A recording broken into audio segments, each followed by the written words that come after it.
Bonjour à tous, aujourd'hui je vous propose un petit tutoriel pour vous montrer comment réaliser cette mini pochette qui est en fait un porte-carte. Donc il s'agit d'un patron gratuit de Also Petite et vous trouverez le lien du patron dans la description. Donc c'est un patron qui est en anglais mais je vous propose ici le tutoriel en français. Ce qui est très bien avec les patrons de cette créatrice, c'est que tous les gabarits ont en fait une lettre associée, donc c'est plus simple pour moi de vous donner les instructions en vous donnant la lettre correspondant à chaque pièce. Et donc comme je vous le disais, il s'agit d'un porte-carte. Vous avez à l'avant deux emplacements de cartes bleues. À l'arrière, il y a une petite poche plaquée. Et lorsque vous ouvrez, vous avez donc un compartiment pour ajouter votre monnaie par exemple. J'ai choisi d'ajouter un petit connecteur sur le côté. Il n'est pas prévu dans les instructions, mais je vous montre comment l'ajouter si vous le souhaitez. À noter quand même que j'ai utilisé du liège pour ma pochette, ce qui a créé quand même pas mal d'épaisseur. Je vous conseille, notamment pour la pièce A qui se trouve au milieu, de choisir un tissu de type coton, surtout si c'est la première fois que vous réalisez cette petite pochette. Donc si vous aussi vous souhaitez réaliser ce porte-carte, on se retrouve tout de suite pour les pièces à découper. Voici les pièces à découper pour cette mini pochette. Il vous faudra une pièce A dans votre tissu extérieur, donc ici pour moi il s'agit de liège. C'est avec cette pièce que l'on va former les emplacements de cartes bleues à l'extérieur. Sur cette pièce, on va venir ajouter deux petites bandes de Decovil Light, donc elles ne sont pas obligatoires, il s'agit de bandes de 9 cm par 5 mm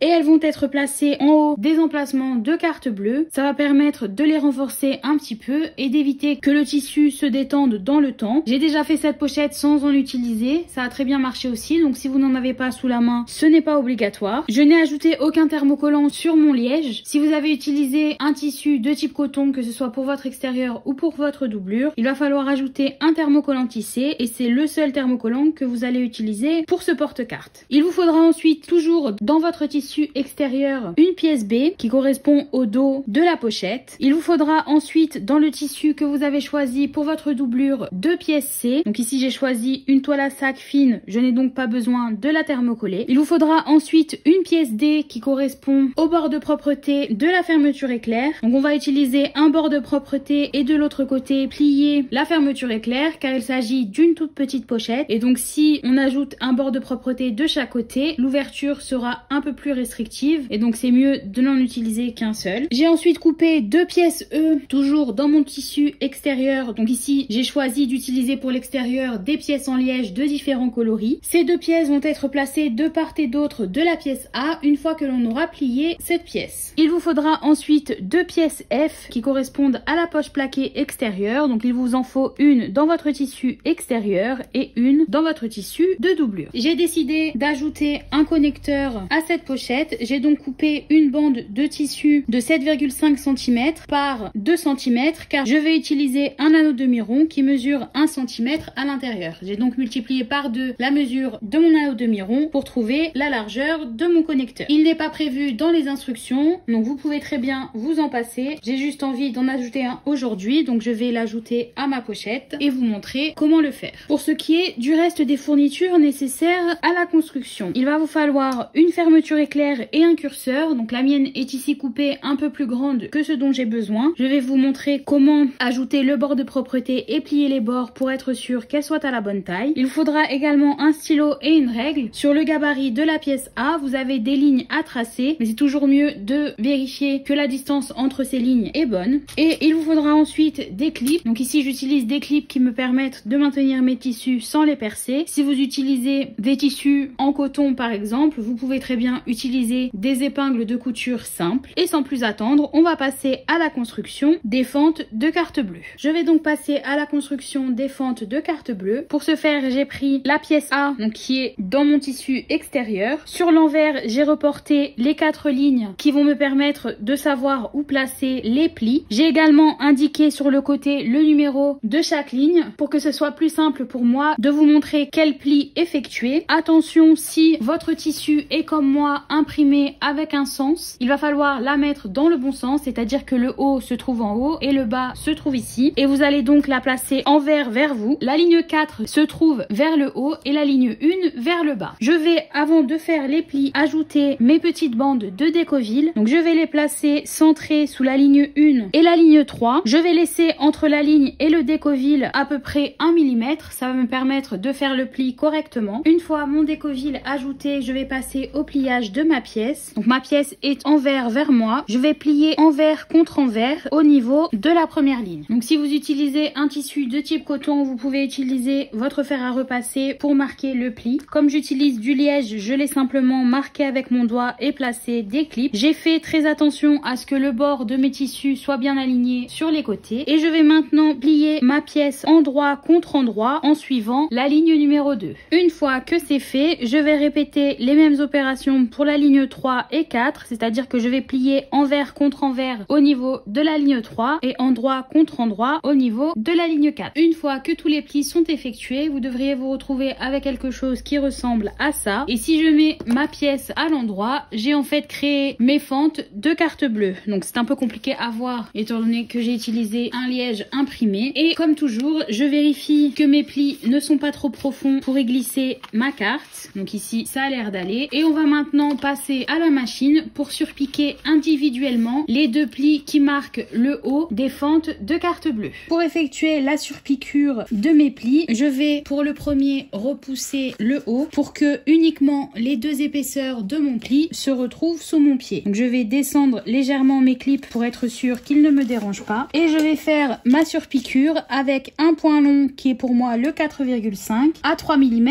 du pli. Une fois que c'est fait, je vais faire la même chose sur le deuxième. Donc cette fois-ci, je pousse à la fois le haut et le premier pli pour que j'ai encore une fois uniquement les deux épaisseurs de mon pli dans ma couture.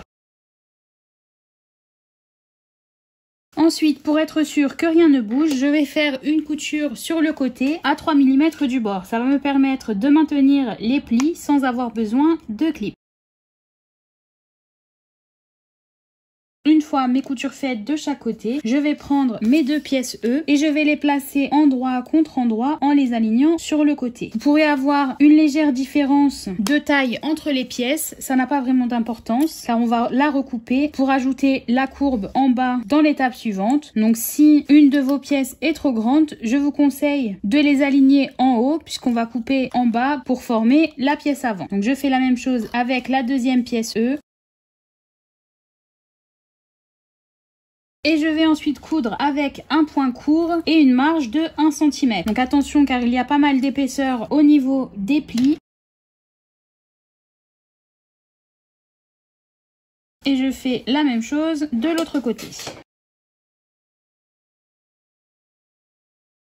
Une fois que c'est fait, je vais ouvrir ma pièce et surpiquer sur la pièce E, donc qui pour moi est le liège noir, avec une marge de 3 mm. Donc encore une fois, il va falloir faire attention car il y a quand même pas mal d'épaisseur au niveau des plis et j'ai passé ma machine sur un point long.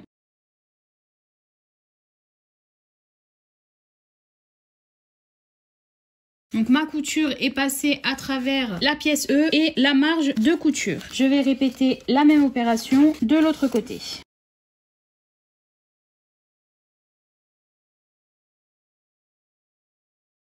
À ce moment-là, c'est toujours mieux de vérifier que vos cartes passent dans les emplacements. Donc ici, je n'ai pas de problème. Je peux donc passer à la suite des instructions. Donc une fois que la face avant de ma pochette est prête, je vais prendre mon gabarit B, donc qui correspond au dos de la pochette, et je vais le placer dessus comme ça, tracer le contour et venir couper l'excédent. Donc ça va en fait former les courbes qui se trouvent en bas de la pochette. Une fois que c'est fait, je vais mettre cette pièce de côté et passer à la construction de l'arrière de ma pochette en commençant par la poche plaquée. On va maintenant passer à la construction de la poche plaquée extérieure. Donc il s'agit des pièces F. Ici j'ai ma pièce F extérieure endroit vers moi. Je vais y placer ma pièce de doublure endroit contre endroit et placer des clips en haut. Une fois que tout est clipsé, on va passer à la machine pour coudre avec une marge de 1 cm. Alors j'ai ajouté un petit drapeau tricolore dans ma marge. Lorsque je vais mettre ma poche à l'endroit, il sera en fait du coup en haut de ma pièce. C'est quelque chose que j'aime bien ajouter à mes créations. Je me suis placée sur une marge de 1 cm et ma machine est sur un point court car il s'agit d'une couture de construction.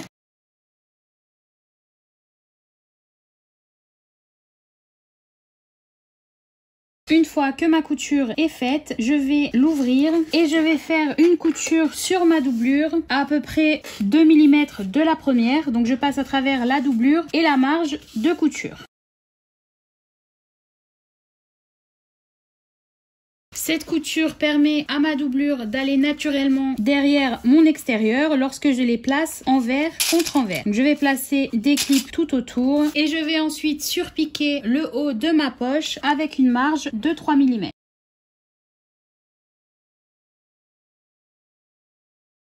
Je vais maintenant prendre ma pièce B sur laquelle je vais placer ma poche plaquée en la centrant. Donc pour trouver le milieu de la poche en bas, je vais simplement la plier en deux et faire une petite entaille. Même chose pour ma pièce B, je la plie en deux et je fais une petite entaille. Je vais également en faire une en haut car elle va me servir plus tard pour ajouter la fermeture éclair. Et je viens donc placer ma poche en l'alignant en bas. J'ai placé ma poche pour que la doublure soit endroit contre endroit avec l'extérieur. Et donc lorsque vous regardez votre pièce, vous devriez voir l'extérieur de votre poche plaquée et l'endroit de la pièce B. Je vais maintenant retourner ma pièce et je vais faire une couture à 3 mm du bord tout autour au niveau de la poche pour l'attacher. Je me place sur l'envers car ma pièce arrière a une courbe que ma poche plaquée n'a pas encore. On va donc d'abord coudre puis couper l'excédent.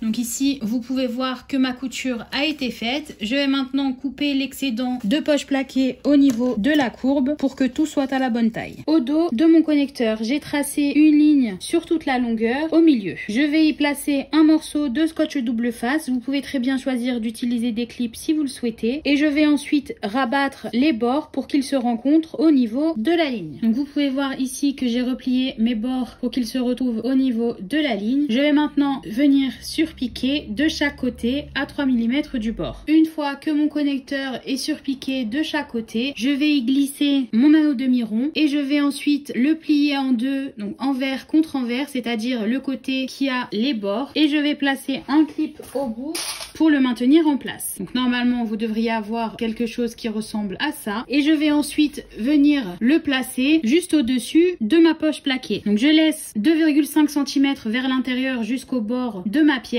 et je vais avoir à peu près 1 cm qui dépasse de ma pièce. C'est tout à fait normal. Je vais maintenant faire une couture à 3 mm du bord de ma pièce arrière pour maintenir le connecteur en place. Mon connecteur est maintenant attaché. Je précise aussi que je l'ai ajouté sur la droite du dos de mon sac. Ma fermeture éclair va être placée comme ceci, c'est-à-dire que mon curseur, lorsque la pochette sera fermée, sera pour le dos vers la droite, et donc je préfère ajouter mon connecteur du côté du début de ma fermeture éclair. Maintenant que le dos de mon sac est construit, on va passer à la construction de la fermeture éclair en y ajoutant le bord de propreté. Donc j'ai changé de tissu pour mon bord de propreté car avec le noir c'était vraiment pas très facile à voir. J'ai donc ma pièce D. Je vais faire ça un peu différemment que le patron car j'utilise ici du liège, donc c'est un tissu qui ne s'effiloche pas. Si vous utilisez un tissu de type coton, il va falloir suivre les instructions du patron, c'est-à-dire prendre votre pièce sur l'envers, marquer le centre, donc ici je vais le marquer avec un pli mais vous pouvez très bien le marquer au stylo, puis replier les côtés pour qu'ils se rencontrent au centre et plier encore une fois votre pièce, donc les bords se retrouvent emprisonnés à l'intérieur avant de glisser cette pièce au bout de votre fermeture éclair. Vous allez ensuite faire une surpiqûre à 3 mm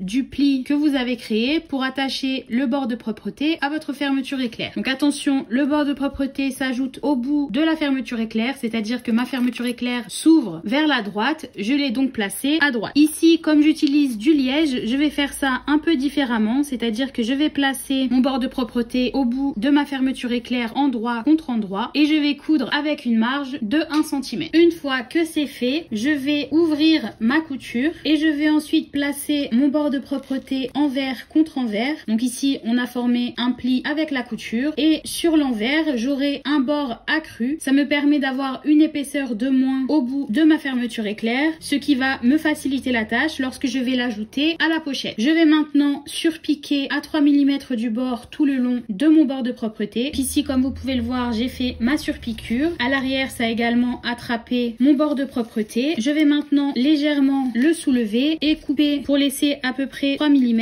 au niveau de la surpiqûre. Attention, je ne coupe vraiment que le bord de propreté et pas la fermeture éclair. Vous pouvez également choisir de laisser la couture telle quelle si vous le souhaitez. Je préfère couper l'excédent et je vais également couper l'excédent sur les côtés. Encore une fois, en faisant attention à couper uniquement mon bord de propreté et non pas ma fermeture éclair. La taille de ma fermeture éclair avant que je l'ajoute aux pièces de ma pochette doit mesurer exactement 13,5 cm. Maintenant que j'ai ajouté mon bord de propreté, je vais mesurer 13,5 cm et faire un petit trait de chaque côté à l'aide de mon stylo argenté. Donc vous pouvez voir ici les deux petits traits que j'ai fait de chaque côté. J'ai mesuré en partant du bout de mon bord de propreté jusqu'à arriver de l'autre côté. Je vais maintenant ouvrir ma fermeture éclair et faire un pli au niveau de la marque que je viens de faire. Donc normalement, si vous attrapez votre fermeture éclair, que vous la pincez au niveau de la marque, vous allez ensuite placer le pli sous les mailles et vous pouvez choisir soit d'utiliser de la colle, un briquet ou dans mon cas je vais coudre pour maintenir tout ça en place. Ça va me permettre de créer un angle de 90 degrés avec le bout de ma fermeture éclair et éviter que mon curseur puisse s'en aller. Je vais faire exactement la même chose de l'autre côté et ma fermeture éclair sera prête pour être installée à mes pièces. J'ai fait mes coutures de chaque côté. Vous pouvez voir que maintenant si je ferme ma fermeture éclair, mon curseur ne va pas plus loin. Je vais couper l'excédent de chaque côté sans oublier de passer un petit coup de briquet pour faire fondre ma fermeture éclair et on va ensuite pouvoir ajouter la fermeture éclair aux pièces de la pochette. Je vais prendre la pièce avant de ma pochette, donc c'est celle qui a les emplacements de carte bleue. J'ai marqué le milieu en haut. Je vais plier ma fermeture éclair en deux pour en trouver également le milieu et je vais la placer endroit contre endroit avec cette pièce. Donc j'ai marqué le centre de chaque côté de ma fermeture éclair. Je vais maintenant la placer endroit contre endroit en mettant mon bord de propreté vers la droite. Ça permettra à ma pochette de s'ouvrir vers la droite et à mon connecteur de se trouver du même côté que l'ouverture de ma fermeture éclair. Donc je vais aligner les milieux et placer des clips. Une fois que la fermeture éclair est clipsée, un bon moyen de savoir si elle est bien à la bonne taille est de mesurer de chaque côté, car vous devriez avoir 1,5 cm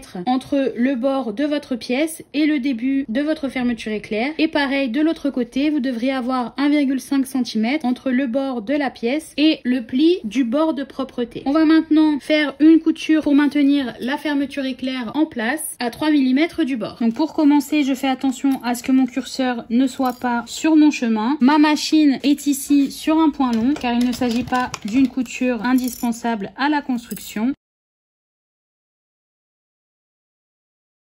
Une fois que ma fermeture éclair est attachée à l'extérieur, je vais prendre une de mes pièces C, donc il s'agit de mes pièces de doublure, et je vais la placer endroit contre endroit avec mon extérieur. Donc l'endroit de ma doublure devrait être contre l'envers de ma fermeture éclair et je vais placer des clips. Alors ne vous inquiétez pas, la pièce de doublure est légèrement plus courte que la pièce extérieure, c'est tout à fait normal. C'est pour que la doublure soit bien placée à l'intérieur du sac et que l'on puisse coudre avec la même marge de couture tout le long. Donc là je pousse bien mon curseur et je vais coudre cette fois-ci avec un point court et une marge de 1 cm. Donc vous pouvez, si vous souhaitez, à ce moment-là changer votre pied pour un pied à fermeture éclair, car on va être quand même assez proche des mailles et donc ça peut vous poser des problèmes si votre machine n'arrive pas à passer.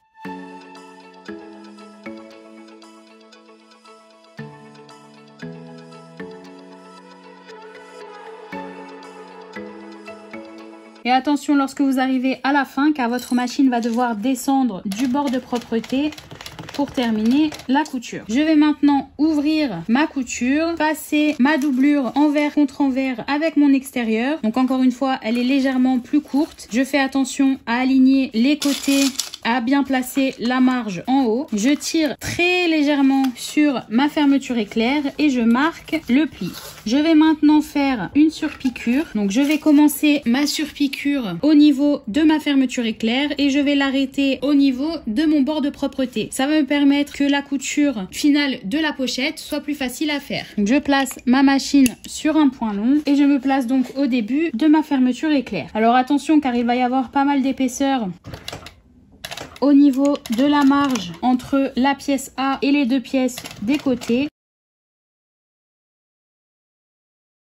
Et faites attention aussi à ce que votre curseur ne se retrouve pas sur votre chemin.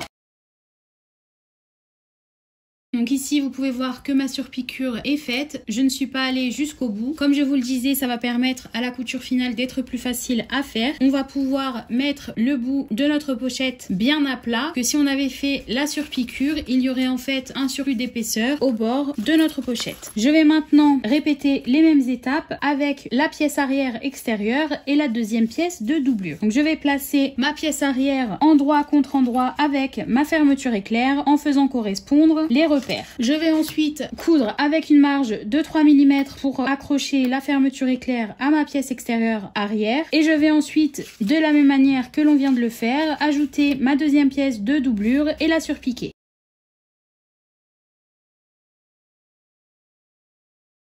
Mes doublures se retrouvent endroit contre endroit et je vais maintenant coudre avec une marge de 1 cm en faisant attention à bien pousser mon curseur pour qu'il ne me dérange pas lors de la couture.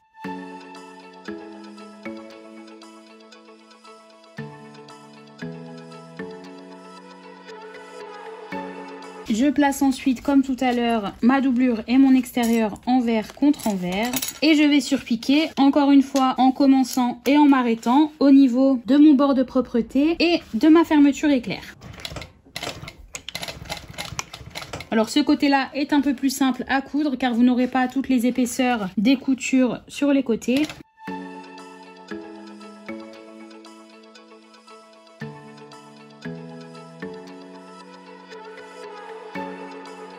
Donc une fois la fermeture éclair attachée des deux côtés, vous devriez vous retrouver avec quelque chose qui ressemble à ça. Donc de ce côté-là, je vois l'endroit de mes pièces extérieures et de l'autre côté, l'endroit de mes doublures. Je vais attraper mes deux doublures pour les placer endroit contre endroit. Et lorsque je soulève ma pièce, normalement, les deux pièces extérieures vont aller endroit contre endroit également. Donc je vais faire en sorte d'aligner les coutures sur les côtés et placer des clips. En clipsant mon extérieur, je me suis rendu compte que je pouvez sentir à travers l'anneau demi-rond, ce qui veut dire qu'il n'est pas dans le bon sens. Il faut faire attention à ce qu'il soit bien en dehors de la marge de couture pour ne pas que votre aiguille se prenne dedans et se casse. Je vais continuer à clipser tout autour de la doublure et on se retrouve ensuite à la machine.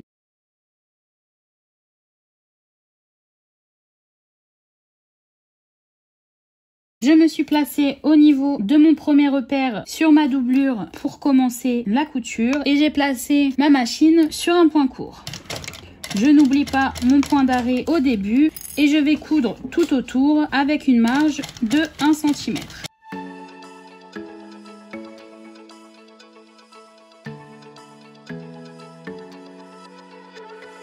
Donc lorsque j'arrive au niveau de l'extérieur, il va y avoir un changement d'épaisseur.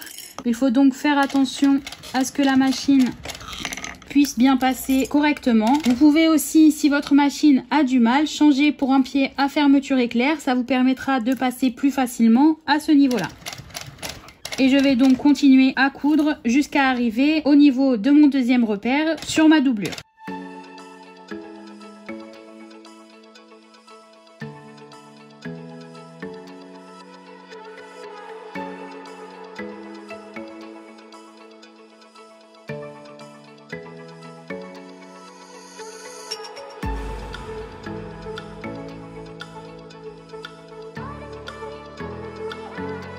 Ma pochette est maintenant presque terminée. Je vais réduire ma marge. Je peux maintenant retourner ma pochette à travers l'ouverture que j'ai laissée dans ma doublure.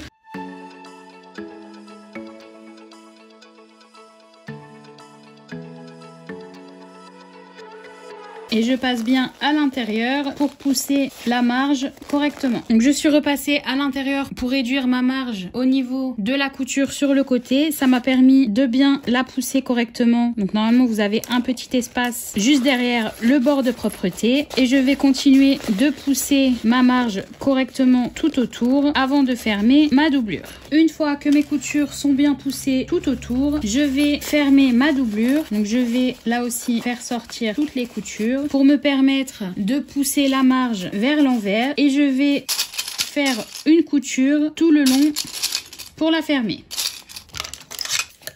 Donc mes marges de couture sont en fait emprisonnées à l'intérieur et je vais coudre pour les bloquer.